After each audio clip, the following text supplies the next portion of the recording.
The story begins in the castle of our main protagonist, a demon king. Lightning was strongly striking, and together with it were the heroes who invaded the demon castle. These heroes believe that justice shall prevail over evil, and this is always the same in every era. When they entered the castle's main hall, they finally found the Demon King. This Demon King isn't a usual demon who naturally looks bad. At this moment, he feels like he is carrying such a destiny. He admitted to the heroes that he was really the Demon King, the great being who rules over all demons. The 100th Demon King Luruslia Nord. A long time ago, humans considered demons as evil. Many of his brethren were killed in the name of justice. After that, demons fought back against the humans. In the end, both sides were pointing their swords at each other. There was no chance of negotiation. Everything was done for no reason. The winner of this foolish game will definitely rule the world. But humans always tremble in front of great power. The future Luruslia Nord can see is one where the world's strongest heroes kill the Demon King. But he wasn't worried about it at all. Both sides are pointing their weapons at each other's throats. There is no room for negotiation left. Compared to the Demon King who holds absolute power, the heroes get their power by overcoming the trials from gods and spirits. With trump cards in the hands of both sides, the battle is quite fierce. But justice shall prevail in the end. It was the truth that was passed down from generation to generation. That is why heroes easily attack the Demon King, and at this moment, he clearly sees that these heroes are perfectly prepared as they have a swordmaster, a saintess, and an archmage. Regardless, the heroes are justice while the Demon King is evil, which is why Luruslia Nord believes that defeating him might be the right thing to do for the heroes. Despite that he got stabbed in his chest, he still dared to smile, which made the swordman confused. Luruslia Nord became serious and said that the daughter of his friend was having a birthday tomorrow. The kid was named Iris, and he promised her that he would attend her birthday. But now that he got stabbed, he knows that it was impossible for him to do what he promised. He cried at the fact that demons would be hunted down now that he, the Demon King, was about to die. And in that case, he's afraid that little Iris will also be hunted. The swordman doesn't know how to react. Based on how Luruslia Nord reacted, he could see that Luruslia Nord wasn't lying at all. Luruslia Nord then said that he really wasn't lying, and he laughed as it turned out that he still should tell this swordsman the truth. He proclaimed that the only thing heroes and he did until this time was to kill each other. He concludes that churches may call them demons as the servant of evil in their teachings. But for him, humans and demons are fundamentally the same. The Demon King slowly vanished. He was still talking, telling the swordsman that if he didn't believe him, he should see it for himself from now on and raise questions about the teachings of the church about killing demons. He said that at that time, this heron could surely feel something about demonkind or a future between the demons and mankind. While listening to him, the swordsman remained silent. He let go his right hand to the sword and he told Luruslia Nord that he understood what he said. He tapped Luruslia Nord's shoulder and told him that he would believe in his words and would not discriminate against demons. Luruslia Nord slightly smiled and gave thanks to him. At this time, Luruslia Nord believes that this swordsman who stabbed him is a woman. He stares at the other heroes in front of him and he knows that it would be the last scene he could see before his death. One thing he noticed was the saintess who stared at him with a hateful expression. But regardless, for someone who is about to disappear, he doesn't need to know about the reason behind it. Now, the Demon King who lost against the hero disappeared from the world. The story ends with a happy ending, but that is not the case. After Luruslia Nord died, he suddenly got back to life without him knowing that it was possible. He slowly opened his eyes and instantly saw a lady in front of him standing waiting for him to wake up. The lady was smiling at him and greeted him a good morning, calling his name Luru. Luruslia Nord was shocked to see a human lady right in front of him. The lady extended her hand to reach Luru, but Luru was clueless about what she was doing. He also extended his arm, and his arm right now is an arm of a baby. It turned out that he reincarnated into an infant. The lady carried him in her arms, believing that he might be hungry already. "Mom will prepare the meal soon," she said, which is why Luru got the idea that this lady carried him as his mother in this world.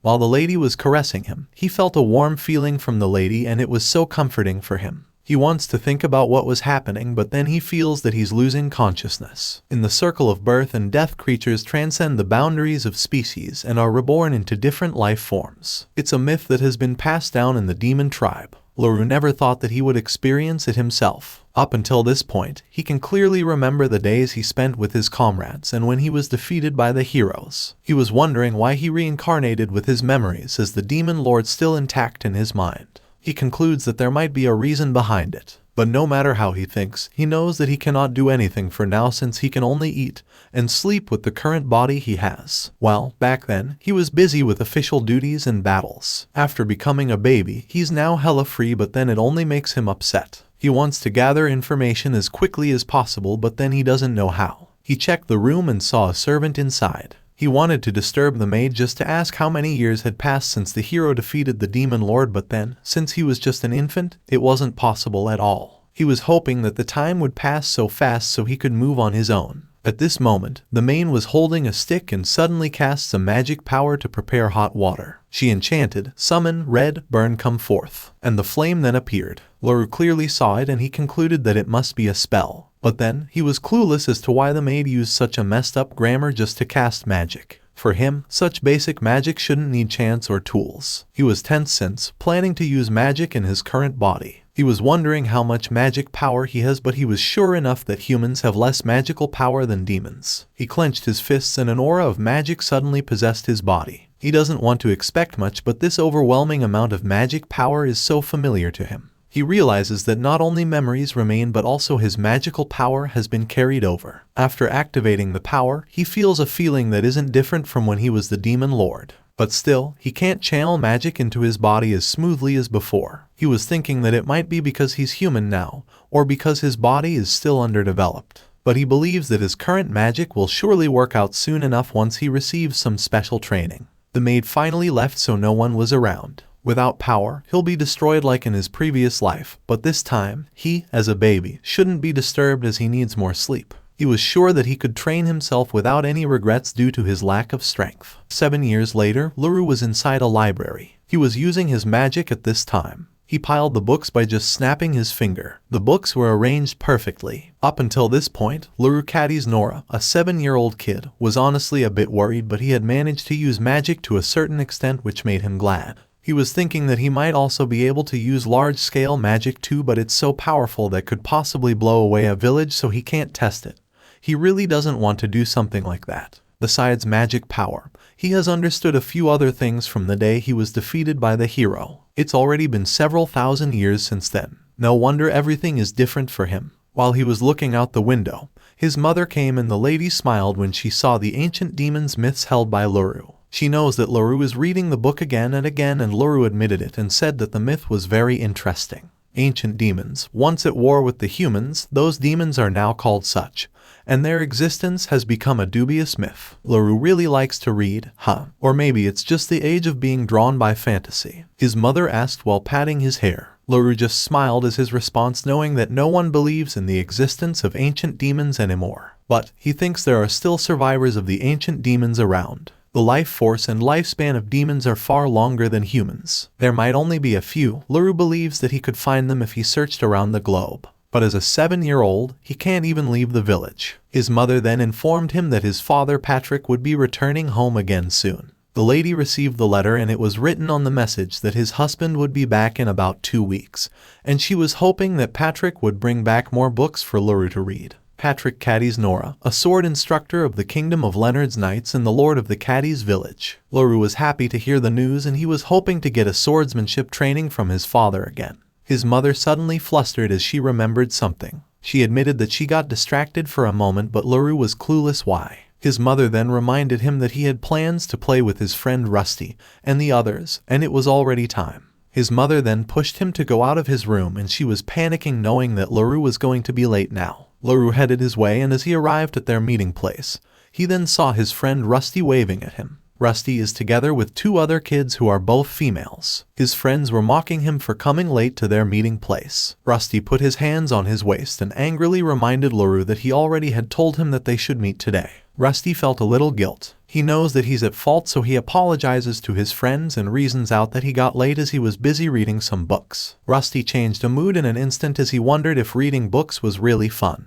He then told Luru that if he's a boy, he should read about adventures. He also confidently stated that he would become an adventurer someday. While he was boasting, Luru just listened to him despite that he felt awkward. Mai then interfered by saying that Rusty wished to become an adventurer but hadn't even passed Patrick Sand's swordsmanship test yet. Rusty then told Mai that she was too much. At the same time, he was wondering when he and his family could leave the village. Luru was annoyed at them at this point, while their other friend, Yuri, agreed that Mai was too harsh since she believes that dreaming about something is important, which is why she lets Rusty dream to become an adventurer. Rusty and Mai were arguing while Yuri asked them to stop, but they didn't listen at all. These three are Luru's childhood friends since reincarnation. Both girls have feelings for Rusty, which is why they don't want him to leave the village. But then, Rusty doesn't know about it all. It's another matter of whether Rusty realizes that. But watching them like this made Luru enjoy it a little. Anyway, Rusty, didn't you promise because there's something today? It seemed like you were looking forward to it, he suddenly said with crossed arms. Rusty and Mai then stopped debating since Rusty looked back at Luru and smiled.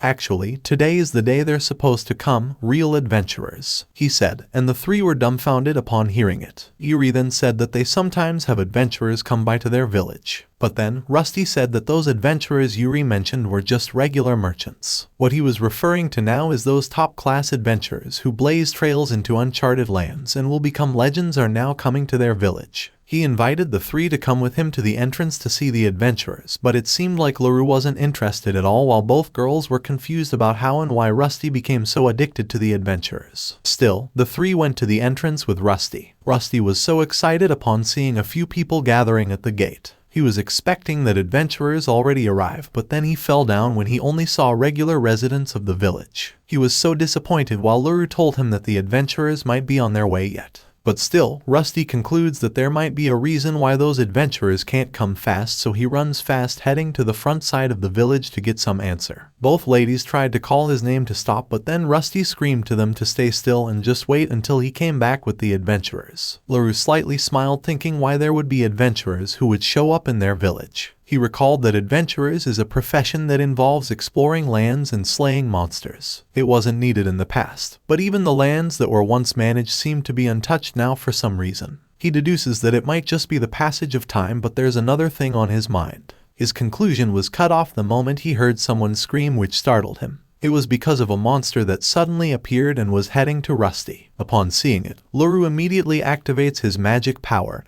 and he knows that this monster might be from the forests. He was planning to attack the monster and save Rusty, but then he was shocked when he witnessed another magic belonged from someone else. It was from a lady elf who casts a whirlwind ventus vortex and surrounds it with the monster while the monster is charging at Rusty. There was also a warrior that jumped from above, aiming at the monster with killing intent. This warrior was so calm as he still dared to smile in this kind of situation. He then sliced the monster with his huge sword and the monster's blood splattered around. That scene was clearly witnessed by Luru, and he was so speechless after seeing everything. The warrior at the same time was standing in front of Rusty, who was now sitting on the ground in fear that the monster would eat him alive. At the same time, the monster vanished after the warrior killed it instantly. The warrior stood and called Rusty's attention just to ask if he was hurt somewhere. Rusty was jaw-dropping, and upon realizing that this hunter right in front of him was an adventurer, his eyes sparkled and said that this warrior was amazing. The two ladies then went to him to remind him to give thanks before he'll be starstruck. Rusty followed what the ladies said, and both adventurers then replied that he was very much welcome,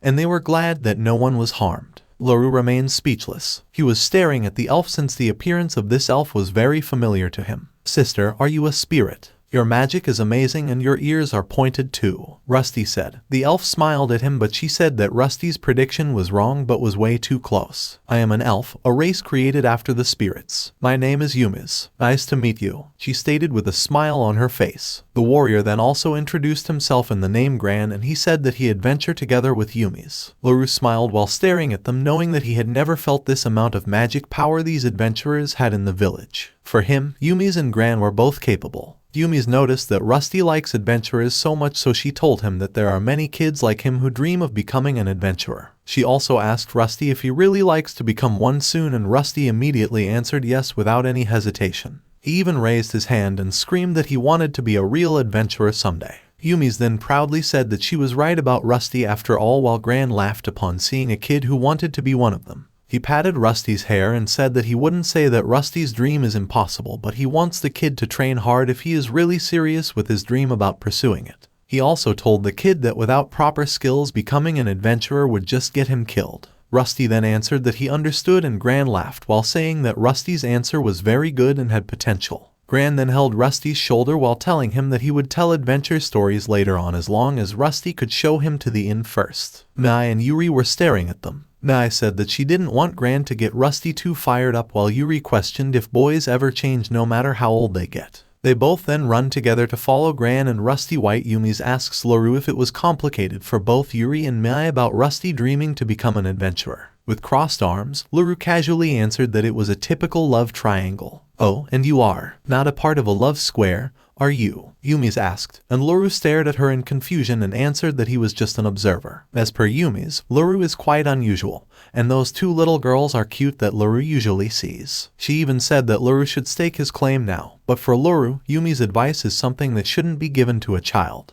He smiled at Yumi's and confidently said that it was more enjoyable for him just watching those three in a love triangle. Yumi's was puzzled since she noticed that Luru was acting like an adult. She then decided to take back what she said, and she told Luru that he had poor taste. Luru then told her that her words were harsh, but still, he offered her to be sent to the inn knowing that the lady must also be tired now. Yumi's agreed that she was really tired since they were attacked by monsters on the way here to the village, and now she was relieved that there was a kid who showed hospitality to her. Meanwhile, they went into a tavern to drink some beer. Kids were allowed here, but they should only have some juice. Gran and Yumi's tease each other, and together with Luru as his mother. Luru was confused about why they're here since he expected that both Gran and Yumi's would rest since they said they were tired. While listening to them, Luru's mother was so glad, expecting these adventurers to be kind to them and to his son Luru. Rusty's eyes were sparkling just by staring at Yumi's and Gran, so Luru can say that Rusty and the others, including his mother, are totally attached to the adventurers. A man with them, which is just a normal residence, asked Yumi's and Gran if they came to see the ruins on the outskirts of the village. And as per Yumi's, no one knows when and for what that ruin was built for, since it was already so old. Yumi's concludes that there's nothing special to this ruin,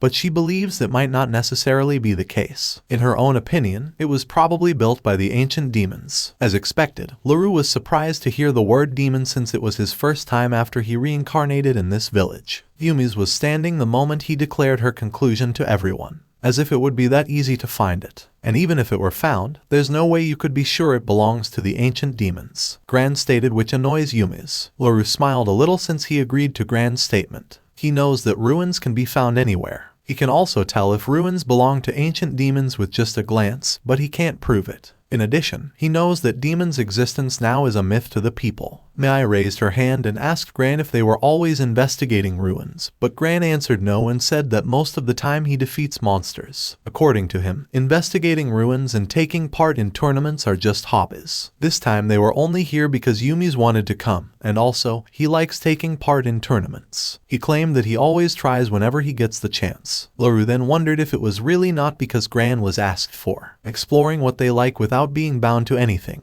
They are adventurers in the truest sense of the word. With the excitement they had shown, Luru concludes that both adventurers were having a lot of fun on their trip in this village. At this time, Rusty approached Gran with a clenched fist and confidently said that he really wanted to become an adventurer. "I needed some help earlier, but I'll work harder to hone my sword skills. So, please take me on as your apprentice," Rusty added. But then, Gran refused to help him. Rusty almost cried since he never expected Gran to refuse to help him. Gran then told him that being an adventurer isn't all about cool jobs. Especially in the beginning, there are a lot of chores too, and he doesn't have the means to look after Rusty until he becomes an adventurer. Since he doesn't want to take Rusty as his apprentice and help him become an adventurer, he changes his favor. He asked Gran if he could become Gran's apprentice once he became an adventurer soon. Gran suddenly laughed so loud and said that he guessed he had no choice since Rusty insisted.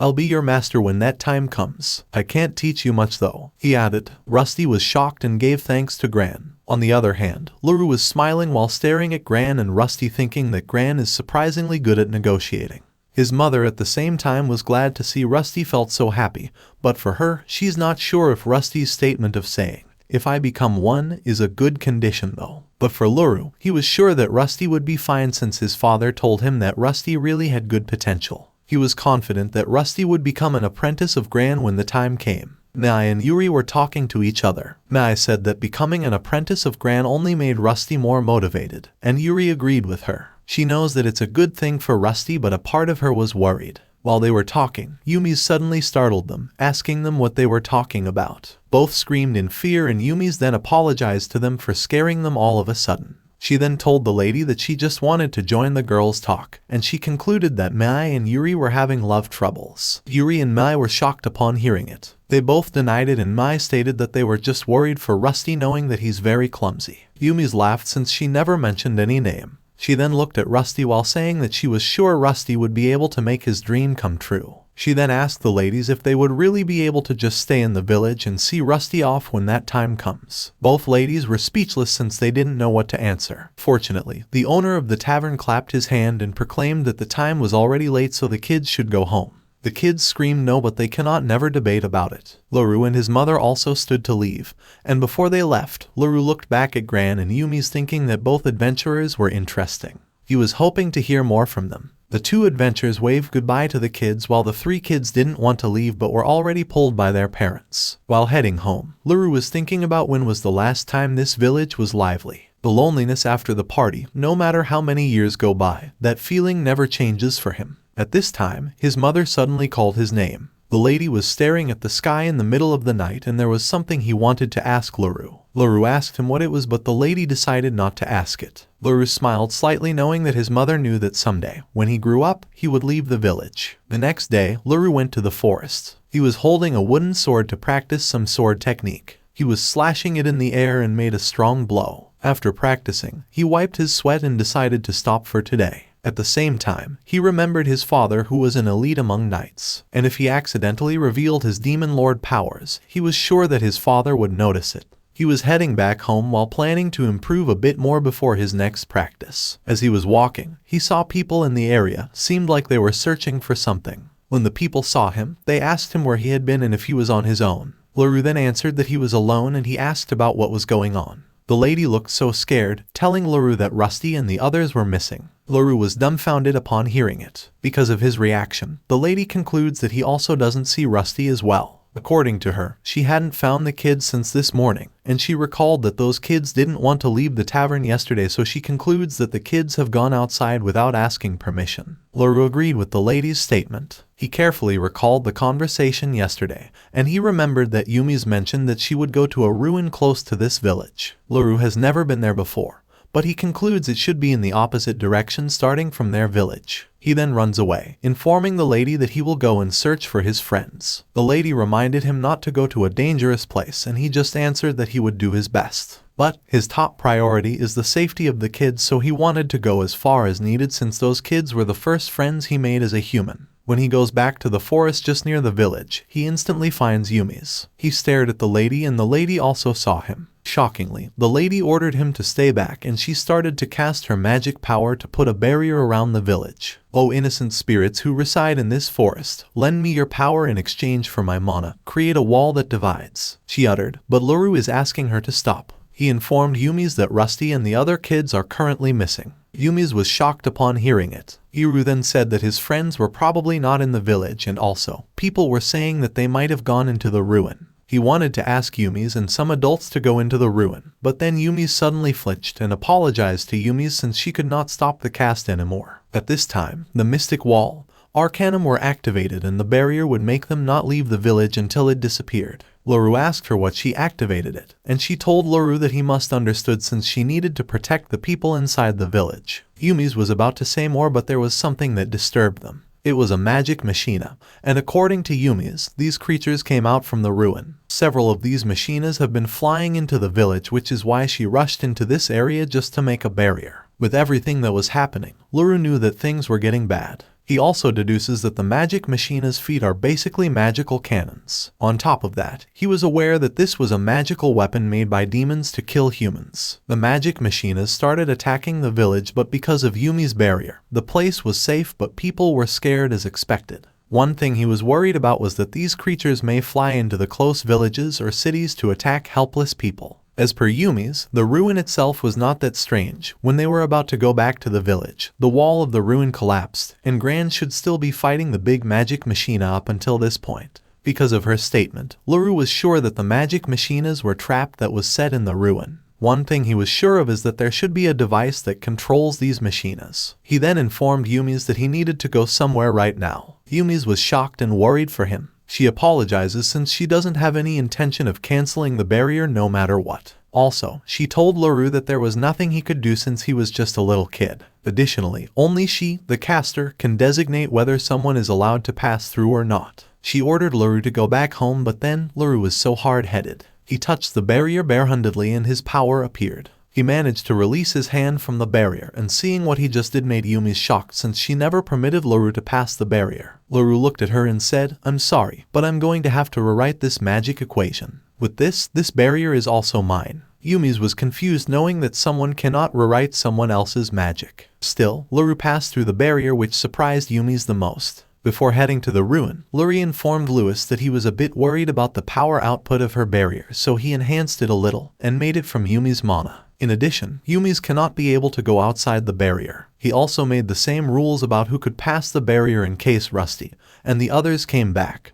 And he was hoping Yumi's would take care of his friends. "I'm counting on you. I am going to find Rusty and the others," he uttered, then ran away from the village heading to the ruin. Yumi's screamed, asking him to stop, but he didn't listen at all. After he left, Yumi's was puzzled since she never expected that Luru had a magic talent. Meanwhile, Luru arrived at the ruin. At this time, Gran is still at the ruin surrounded by some monsters and he is together with the kids. He informed the kids that these monsters are activate but won't attack. However, it's possible that these monsters would react to moving targets, so he asked the kids not to move until he gave the signal. As expected, Rusty, Mai, and Yuri were scared to death. Gran informed the kids that he wouldn't do anything at this rate. Luru suddenly came to them and called Gran.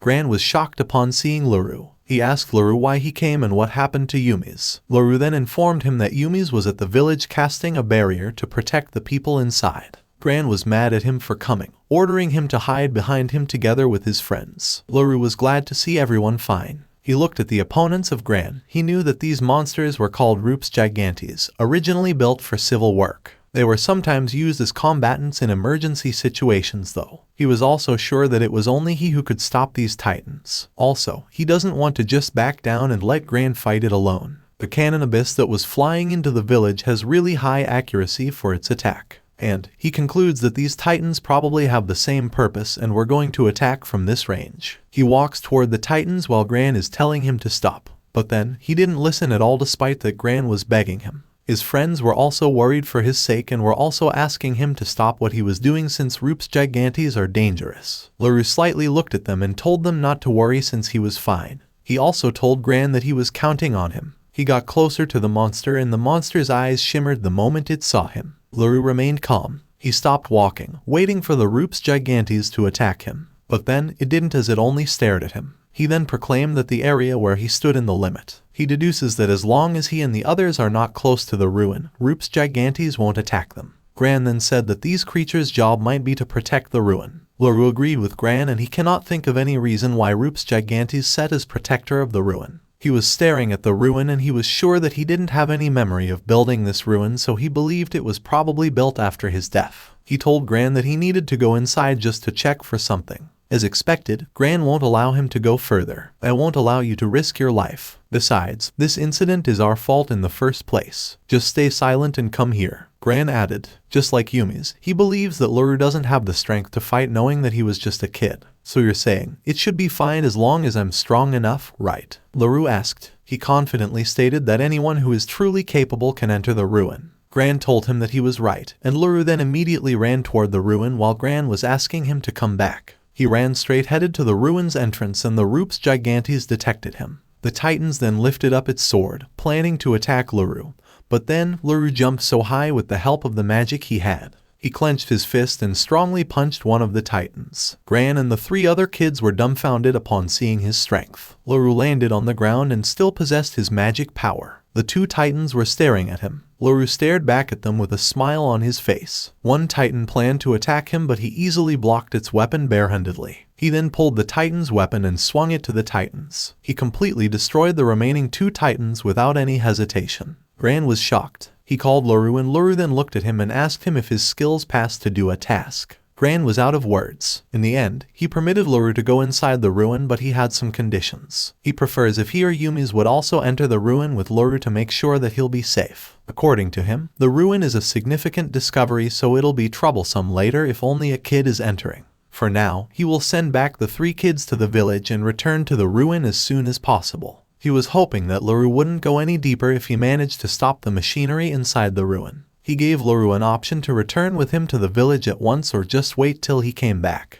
Luru then answered that it was fine for him if he would send back the kids first. He then told his friends to take care on their way back. Rusty then promised him and said that he understood that they couldn't keep up with Luru after all. Mai on the other hand admitted that they had caused trouble and Yuri apologized and was hoping that Luru would also take good care. They then left the ruin while Luru waved goodbye to them. After the kids and Gran disappeared from his sight, he then looked back to the entrance of the ruin and decided to wait for Gran inside. As he arrived, he found the machine used to control the creatures roaming the village. He tried to control it and checked for some information and found out that there were no longer range attack machines. It turned out that the machines outside the ruin focused solely on defense. He then concludes that this ruin may have been built to preserve something. There also seems to be a large room at the innermost part of the ruin, and Luru plans to check it out this instant, but then he remembers Gran told him to wait till he came back. He promised and doesn't want to ruin that promise after all. He was waiting for Gran in the hallway, leaning on the wall, and because of how noisy the surroundings were, he was afraid that he might recall the time he spent in a similar building back then with lots of friends. At that time in his previous life, everyone, including him, was very lively. He felt so sad, but luckily, Gran came back and called him. Gran apologized to him for coming late and Gran also noticed sadness in his eyes. Luru slightly smiled and lied that he was fine. He then stood and reasoned out that it was just a bit chilly inside the ruins, which is why he leaned in the wall for a while. Gran then agreed since they were still at the underground. This time, Luru asked if the magical machinery had stopped already. Gran then happily answered that everything had been shut down perfectly. He knows that it was because of Luru, so he asked Luru how he made it. Luru then lied that he just touched things randomly. Gran then reminded Luru that Yumi's was mad at him for messing up with her barrier. Luru then said that everything would be fine since he could just rewrite the spell again. Do you have any idea how difficult it is to rewrite a spell? Even a decent magical would take several minutes. Yumi's is a top-class magician, you know, Gran stated. Luru just listened to him, but he really thought that rewriting the spell would be so quick for Yumi's as the owner of the barrier. He then wondered if the technique of rewriting was not passed down these days. Well, I'll lift the barrier once we get back to the village. More importantly, it seems like there's a room further in. Let's go ahead and see, he stated. After a few minutes, they arrived at the room Luru mentioned. The door was tall and there were different colors imprinted on it. They stood still for a minute, wondering if this door was the innermost part of the ruin. Gran then forced to open the door, but he was struggling to do it since it didn't look like it would open. According to him, the doors of the ruins are supposed to open when certain conditions are met. He then told Luru that there might be some conditions he found earlier in the machine to open the door. But then, as far as Luru remembered, there was no such feature. Also, going back to the machine would be a hassle. He touched the door while saying that there might be some other way to open it. When he touches the door, he feels a magic wave that has been cast and there's an energy confirmation of him. He then heard a voice proclaiming that the person outside the door, which was Luru, had matched with Luruslia Nord, the 100 Demon King. Would you like to release the lock? The voice asked. Luru was shocked upon knowing that the door recognized him as the Demon Lord. He then commanded it to open and the voice replied, Roger. The red diamond shape above then shines and the thing in the middle spins. The door then widely opened, and both men were awkward if they would enter immediately. Shall we go ahead? Luru asked, and Gran then answered yes. They stepped forward and seeing what was inside made Luru dumbfounded. That is because of the capsule he saw in the middle of the room. He was sure that this white capsule was a long-term hibernation capsule for their demon clan. Even if they lost the war with the human race, it was researched to preserve their future existence. Luru was wondering if the research had succeeded, and right now, he was very curious to see if there was someone inside the capsule. He slowly walked, heading to the capsule despite that his legs were trembling. He wondered if he could still meet his old comrades again. He was hoping to see someone inside the capsule. He checked it even though he was nervous as he was afraid that his assumption was wrong. Surprisingly, the one inside was Iris, the little girl back in his past life. He couldn't celebrate the little girl's last birthday even though he was prepared to die in that war. At this moment, seeing Iris made him speechless and emotional as he never imagined reuniting with her again after thousands of years. Gran then suddenly asked him what was going on as he was clueless as to why there was a person in this place. Luru was staring at Gran thinking that Gran was really unaware that Iris was an ancient demon. And because of that, he confirmed that the characteristics of demons are really unknown in the modern world indeed. Luru then told Gran that he didn't know the reason why there was a little inside, and since he believed Iris was still alive, he suggested Gran to open the capsule. Gran was puzzled and questioned Luru about how they could open the capsule. Luru was silent for a moment. He recalled that it was because of him that the door in this room opened. He was thinking of a way and he knew it would work if it's still the same as before. He extended his hand and there was a red flame that appeared the moment he touched the capsule. The AI voice then detected a hibernation device and Luru was asked if he would like to stop. Luru then answered, "Stop it. Prioritize the life of the person inside." The AI then said Roger and the capsule slowly opened. Gran was smiling as he noticed that the little girl inside the capsule was still alive. Luru also smiled as he sensed the same. He was speechless while staring at Iris as he never expected they would meet again. His comrade, Bacchus, is the father of Iris and he witnessed how happy Bacchus was because of Iris' existence. Iris doesn't show any emotions every time Bacchus becomes sweet with her, but her mood changes every time she sees Luruslia Nord. When the capsule completely opened, it was very clear that there were no changes to the body of Iris. Iris opened her eyes and saw both Gran and Luru. But then, she immediately activates his demonic power which makes Gran think that she's dangerous. Gran warned Luru but it was too late as he flew away the moment Iris attacked him. "What are you doing?" Luru asked, then he flinched when he finally realized what was wrong. Iris gets up while Luru at the same time remembers that he is now a human. And the fact is that humans and demons have been killing each other. Humans should just die, Iris uttered while casting an attack. She then attacked Luru without knowing that Luru was the demon lord thousands of years ago. Her magic power creates a dazzling light. "Jai-sama, I will definitely avenge you," she said. She was expecting that Luru to be harmed by her attack, but then she flinched upon seeing that Luru wasn't affected by her magic. Luru sipped her magic and he was touched by the fact that Iris has gotten better in magic. He played in magic while remembering the time when he was alive as the Demon King. At that time, he played magic balls and juggled them. He used to play together with the kids of his brethren. At this time, he played with the magic just like what he did in the past. Iris was staring at how he easily played with it and she suddenly became emotional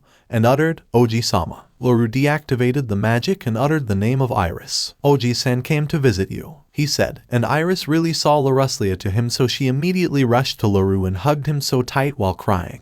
Luru was tapping her back and he felt a little bit strange to have the same height as Iris. He turned his head to Gran to check if he was fine, but then it turned out that Gran had fallen asleep. He then smiled as he felt relieved that Gran only lost consciousness. Still, a part of him was worried knowing that the output of the magic bullet Iris used against Gran earlier was almost the same as the one used by soldiers. He was sure that the magic of Iris wasn't this developed back then, but now it has a huge difference. Iris was crying so much, but then she felt embarrassed when she saw Luru chuckle. "You're horrible. I was preparing to avenge you the whole time," she angrily said, and Luru was still laughing and asked her reason why she wanted to avenge him. Iris suddenly flinched when he noticed some changes of Luru. To clear her confusion, she asked Luru why he spoke differently and why he was someone else's body. She then concludes that Luru was perhaps hiding himself after his battle with the heroes. A lot of confusion in her mind, so Luru told her to calm down first so he could explain it slowly. Iris then realizes that she was really asking too many questions, so she apologizes to Luru knowing that he cannot answer if she's noisy. Before Luru answers her question, she wants to know first if the man together with Luru is still fine after being thrown away because of her magic. Luru then informed her that the man with him was Gran,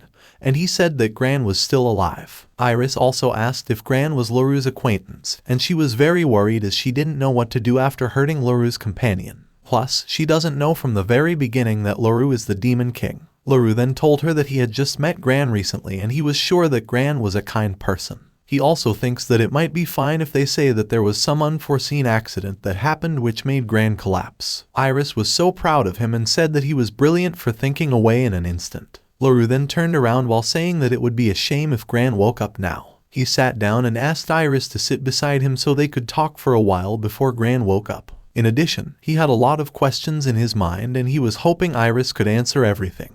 Iris then smiled at him and said that he would answer gladly. She then sat beside Luru and Luru at the same time was thinking about what topic they should talk about first. He was expecting that it would be hard for Iris to believe that he was the Demon King from her perspective now. But then Iris said he was wrong. She said that Oji-sama is Oji-sama, and she's not doubting Luru or anything. Luru then asked her how she could be sure that he was the Demon King. Iris then smiled and answered that she was sure because Luru was juggling the magic bullets earlier. She was sure that only the Demon King could control that many magic bullets, especially among demonkind. Are you sure? Even Bacchus should be able to, Luru said. But then Iris shook her head and said that her father wasn't really good at mana control. Luru then realizes that Iris was right. He then said that Grandpa Mythos could also do it, but then Iris disagreed again and said that Grandpa Mythos didn't have any interest other than his research. While recalling the past and the people in their world, Luru felt sad. His tears started to fall, thinking that it was a mundane memory,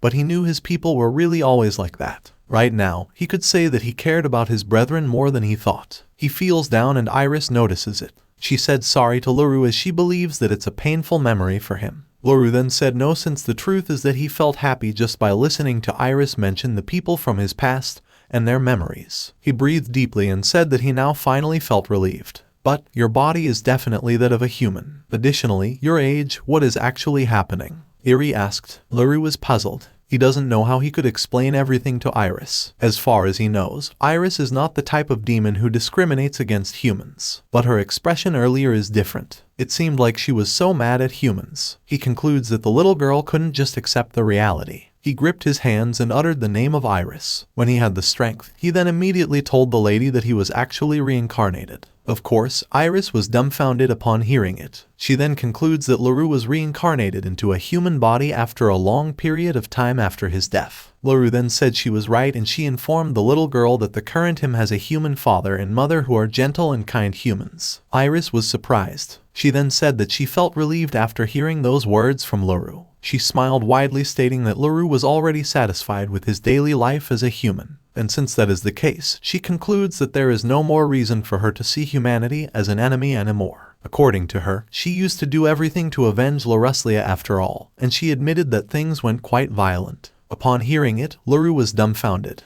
Iris panicked and explained that the violence she meant to say wasn't something on Luru's mind. She claimed that she hadn't done anything horrible. She gave an example in which she had gathered some demons and then went to annihilate the human army or left a note under the pillow of the soldiers. We only did it to that degree, she uttered. But for Luru, what she did is already pure violence. Well, since you made such trouble, does that mean that the demon kind is not yet annihilated? Luru asked. He also concludes that it won't be strange if humans start a campaign to hunt down the demons. Iris then reminded him of the campaign he mentioned before. That campaign was set under the authority of the church. If they were to continue the campaign, demons would definitely be eradicated. Luru was shocked, asking Iris if that campaign didn't continue. Humankind unified themselves thanks to their hatred towards the demons, and stopping in the midway made Luru confused. Iris then honestly said that it's more like it couldn't continue. As per Iris, humankind is divided into two factions. One is under the banner of the church while the other side is under the banner of the hero who defeated Luruslia Nord.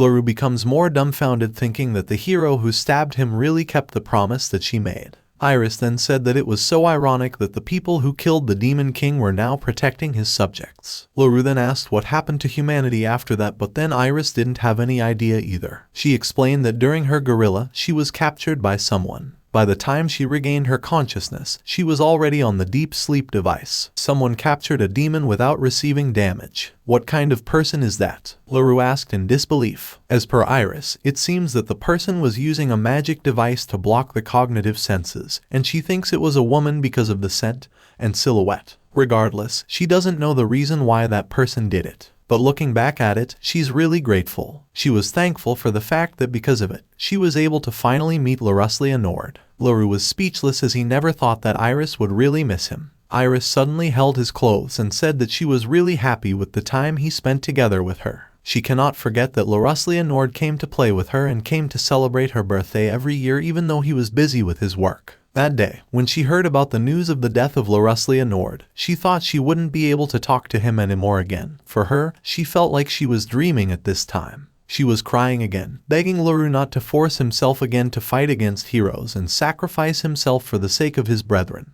Luru tapped her head and said sorry to her. Besides, he was now a human, so he was sure that such a thing won't happen again. Iris then said that she would be happy if things stayed like this. She suddenly flinched and questioned how she could stay by the side of Luru if Luru was now a human. Do the other demons also know about this? She asked, but then Luru flinched, realizing that Iris was really unaware of the others. He then told the little girl to listen to him carefully. He proclaimed that the kind of era back then where demonkind existed is already gone. He honestly informed Iris that it has been more than a millennia already, which means everything has changed. Iris was so sad as she concluded that Luru meant to say that the demonkind are already annihilated. Luru then told her that he thinks some are still alive, but demonkind are already considered ancient demons and were treated as legends. I thought I'd already prepared myself, but I am fine now. To be separated from people who are close to me suddenly, I am already a bit used to this feeling, Iris stated, and seeing her very sad also made Luru unhappy. After his death, Iris was around 10 years old and he believes that this little girl must have seen the sight of her friends getting killed. He was still gripping his hands while he was hoping that he could have a chance to protect demonkind instead.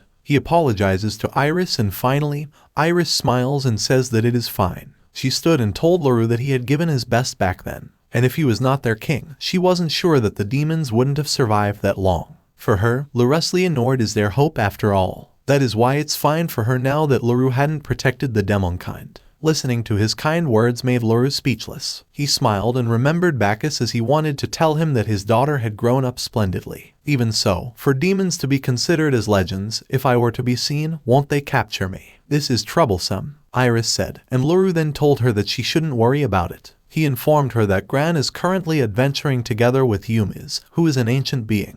He also believes that Gran didn't instantly realize that he was facing a demon earlier. Besides, it is not a topic that is known to the general public, and in order to live together, he has to somehow persuade his mother. At this moment, Gran moaned, which means he gained consciousness. He slowly opened his eyes and complained that he was in so much pain. He was staring at the kids in front of him while Iris at the same time asked Luru to employ her as a housemaid. Luru then instantly disagreed. Right now, they didn't know that Gran had woken up. Gran's eyes rounded the moment he remembered what just happened earlier. The two kids then looked at him and Gran then asked, "What's the meaning of this?" Iris was nervous the moment he saw Gran raising his sword. Luru then stood and told Gran that there was just a misunderstanding. She said she won't attack anymore. Luru added. Gran was confused. He honestly said he didn't get what Luru was trying to say. But now, he put back his sword in his back as he was calm that the bloodlust had gone. "Say, young lady, why was I attacked?" he asked. Iris then admitted that it was just a classic case of mistaken identity. Gran then asked her what she meant to say. "Lord Gran, for a moment, you seemed like an enemy of someone very dear to me. You might think it's too late to say this, but I truly am terribly sorry," Iris stated. "Vengeance at such an age. So, that's why you mastered such magical prowess. Life is tough, huh?" Gran replied, and Luru at the same time was hoping Gran won't get a hint that Iris was a demon. "Alright, it can't be helped if that's the case. Let's consider this as an accident," Gran said with a wide smile on his face. Iris was very happy and she confirmed that not all humans are bad. She then bowed down while giving thanks to Gran for forgiving her. Gran then told her to drop the formalities as he believed it didn't suit him. He then invited both kids to head back to the village together. Then he remembered that Iris was not from the village where Luru lived since she wasn't with them when they headed to this place. Luru then said that it was what he wanted to discuss. He told Gran that seems like Iris had no one since she was asleep in the capsule after being caught in an enemy's trap.